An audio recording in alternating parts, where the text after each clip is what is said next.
Welcome to part 1 of Storytime with Aldrich. Today's story is going to be about my unwritten masterpiece, The Origins of the Usurper God, which is what it's called. Now then, if you're ready, here we go.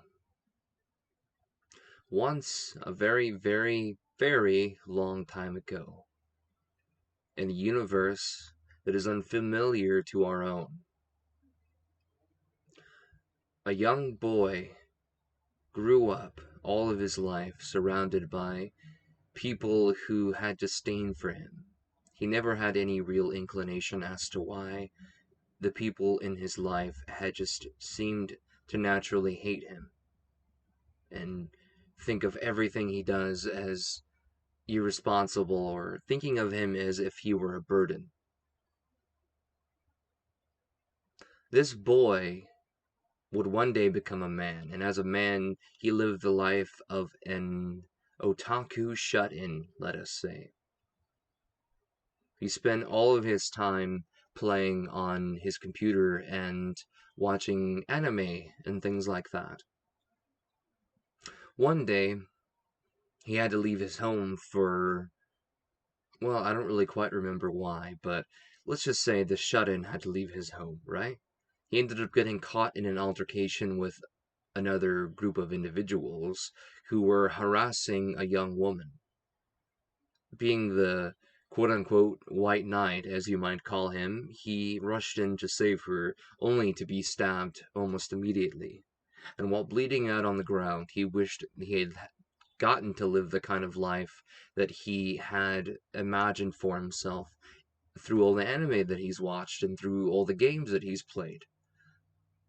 And just like that, a bright light had zoomed over this man. And before he knew it, he was waking up in a strange place, surrounded by strange creatures and people, or at least creatures who resembled people. From then on, he was escorted to the main vein, the guy in charge, so to speak. You could call him the god of the universe that he lived in, but we'll get into that a little later. So, the god of this universe met with this man and told him that at his core, he had so much potential. He had so much more that he could offer people if only he were born in the right circumstances, in the right life, in the right world, so to speak. In a world where he would be able to properly thrive using his skill set and the knowledge and the interests that he has. Excuse me. So the man agreed, and the being offered the man an opportunity to be reborn into a new world, one where all of his talents and interests could be explored thoroughly, one that he would enjoy living in. The man, of course, agreed, not knowing what would await him, in an alternate situation, had he decided to make a different choice in that interaction with this being. The thing is, this was the kind of life, or at least to him, it sounded like the kind of life that he's always wanted to live. So he agreed to this being, to his offer. And just like that, he was reborn into a new world, a fantasy world, one with magic, swords, sorcery, all of that good stuff. All the stuff which he had come to appreciate so much in a world that was, shall we say, modernized.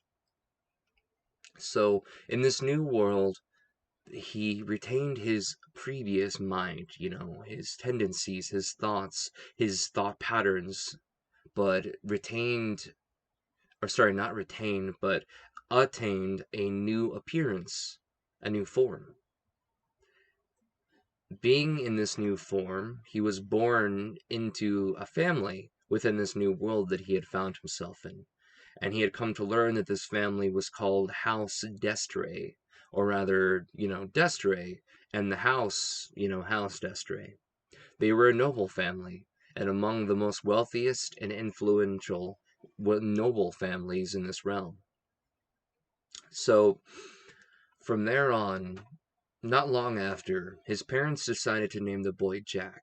So the boy was named Jack d'Estrée of the noble house d'Estrée, and they lived in a world where kings and lords did not rule over the land, but rather religion ruled as king.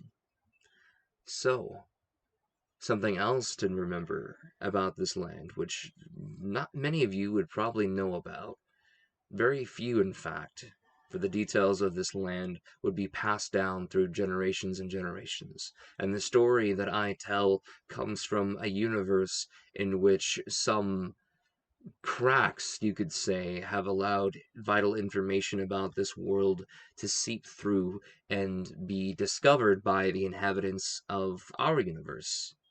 Though this universe, as I was saying, was different, so therefore the information about this universe kind of let through some sort of, you could say, black hole or tear in fabric in space and found its way here. If that makes sense, of course.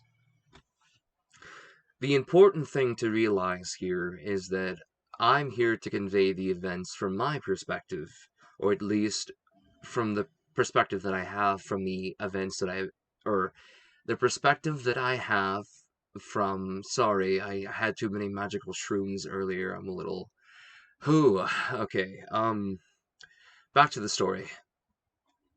So, Jack was born into House d'Estrée of the noble house, and, let me see. What else am I missing? Oh, yes, that's right. So, he was born with this special ability called mana usurpation. Simply put, this ability allowed him to effectively drain and or steal one's magical ability and talents.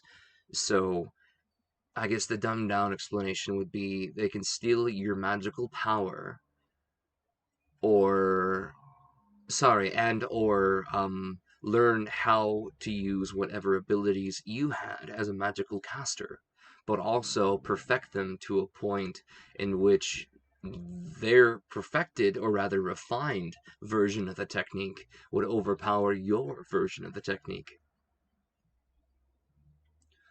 Now then, next up, let us see. Oh yes, that's right. Okay. Sorry, the shrooms have got me today. The magical shrooms are just a little too much for me to handle, I'm afraid. Sorry, I need to get back to a more modern tone. I'll get into it later. Well, simply put, oh, I'm sorry, I'm gonna have to stop it for today. Oh my, these shrooms, these shrooms, these shrooms. Oh my, these shrooms. Oh, sorry. Um, that would be all for Aldrich's um story time. Next time, I promise I won't take any magical shrooms. None at all, I promise. Catch you next time.